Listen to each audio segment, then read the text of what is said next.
The best records for the executions, the list of executions on the papal states is from a time of the papal executioner whose name was Giovanni Bugatti, Giovanni Bugatti. Bugatti is his last name. He was the executioner on the Papal States from March 22nd, 1796 until August 17th, 1861, a period of about 65 years. And he recorded the name of every condemned person, what their crime had been, and the location where the execution took place. He killed 516 people. Now, you need to understand that the Papal States existed for about 1100 years, and we're just talking 65 years here, and he killed 516 people. You can do some math. Maybe it wasn't, average. Maybe he did more than average. I don't know. But there is a list of other people who are notable that are listed, and it's interesting to see what many of them were executed for, and many of the times it was a difference of opinion with the Pope over something. Some of them were real crimes. Bugatti got 3 cents per execution, plus free food and a place to stay, and apparently got a very generous pension. Now, in the 4th century, the church had claimed that, so this is the period from 300 to 399. In the 4th century, the church had claimed that errors in religion, when maintained and adhered to after proper admonition, this is from the church's code of what was allowable.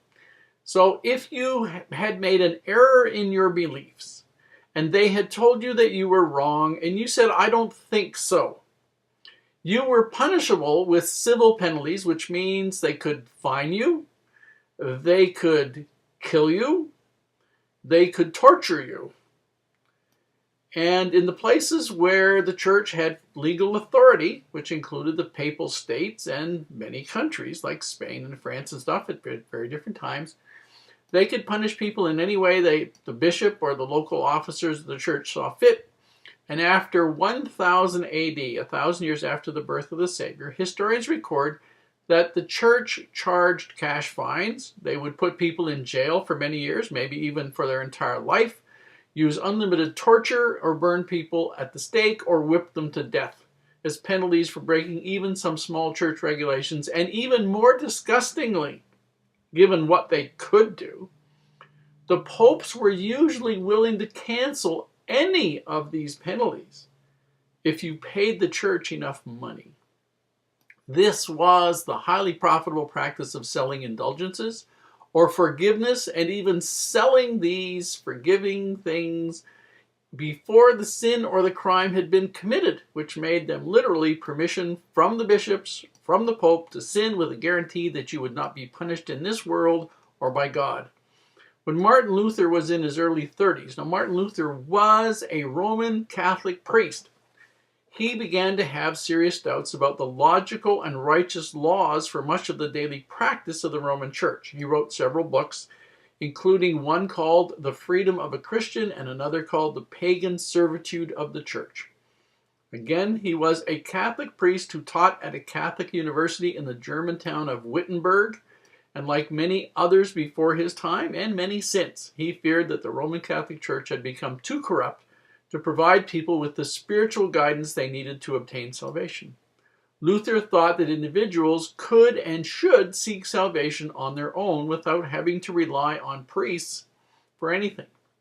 On October 31st, 1517, Luther attempted to open up a debate on reform that was needed in the Catholic Church by nailing a list of 95 questions that he had to debate to the door of the Wittenberg University Cathedral. Now, this seems to us to maybe be a very, very strange thing, but this was a totally common way of publicizing anything in those days. It was the standard way of doing it. Lots of people, the vast majority of people, would go to church at least once a week. People would see the notice as they went to church, and they would discuss it at home. In all communities, the church and the market were the centers of everyday life, and only the church had a door where you could nail up a sign or a notice. The debate that Luther wanted became extremely public and extremely agitated all over Germany when someone reprinted his list of 95 questions in a pamphlet which was eventually distributed throughout Germany. Although reformers had many complaints about the Catholic Church in the 16th century, the 1500s, the practice of selling indulgences raised the most opposition. An indulgence was a payment to the Pope, to the Catholic Church, that bought an exemption from punishment, penance, for virtually any kind of sin. You were not supposed to be able to get an indulgence that would excuse you from murder, for murdering somebody, but if you had enough money, you could get complete forgiveness for many lesser sins, and it is believed that indulgences were sold to the nobility even if they had committed murder. The sale of indulgences started about the time of the Crusades in the 1100s and 1200s. The Pope's guaranteed crusaders, not God guaranteeing the crusaders, the Pope's guaranteed crusaders, of immediate salvation if they died while performing any good deed like going on the crusade to liberate the Christian holy city of Jerusalem, or for paying for somebody else to go. The church based this idea that they could sell indulgences on the argument that since good works earn salvation, so paying money to support somebody else doing the good works could do the same thing for the person who paid the money. To justify the sale of indulgences, church leaders, the popes and the bishops and the cardinals, argued that they had inherited control over an unlimited amount of good works done by Jesus and all the saints and the martyrs, and the credit for these good works, which were above what Jesus and the saints and the martyrs needed for their own personal salvation, could be sold to believers in the form of indulgences. They were sort of like hell insurance. You know, there's hail insurance if you're on the prairies. Well, this was hell insurance. In later years, the sale of indulgences spread to include forgiveness for the sins of people who were already dead.